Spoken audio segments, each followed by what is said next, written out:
Many parts of your brain work together to formulate what you want to say, and then enable you to speak the desired words. And yeah, until today, this science field is understood poorly.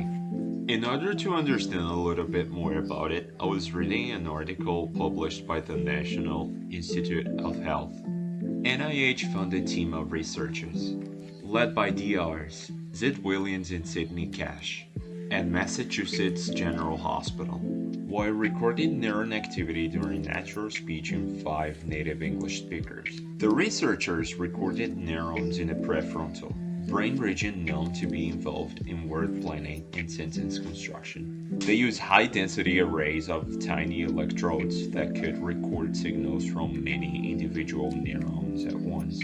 Have you ever thought how many things are happening in your brain as I speak to you? Our brains have the ability to link words. Let me give you an example. Let's suppose you had a car accident before, and your car happened to be red, for instance. Maybe if I talk about something related to this color, your brain is going to think about that car accident that you had before. This whole situation reminds me of Freud Psychoanalysis. The way he talks about our subconscious mind is something really interesting to talk about. He compared the human mind to an iceberg to illustrate the different levels of consciousness.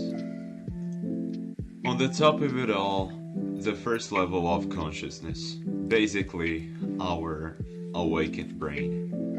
My voice you're hearing right now, the thoughts you're having in this very moment are manifestations of the top of Freud's iceberg. Let's go to the second level.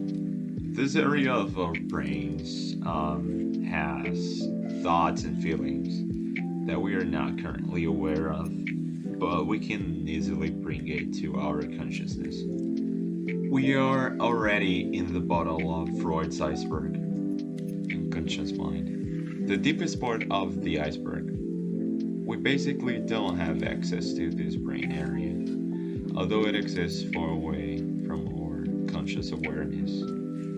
And, of course, that car accident memory that I told you earlier resides in this very layer of our minds. Humans are usually afraid of what they don't know. Our consciousness and mind is something that humans must be afraid of.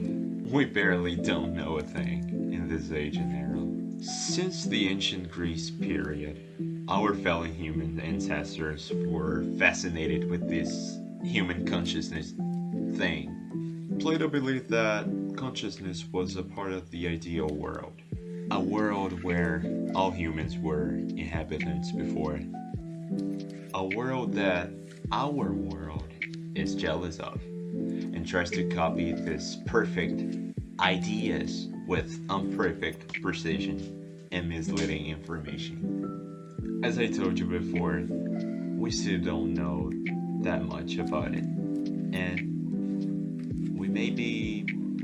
we'll never know. That's it, folks. I was just reflecting about that whole language and subconscious thing, and how we don't know anything about our brains. And as always, like and subscribe if you learned anything.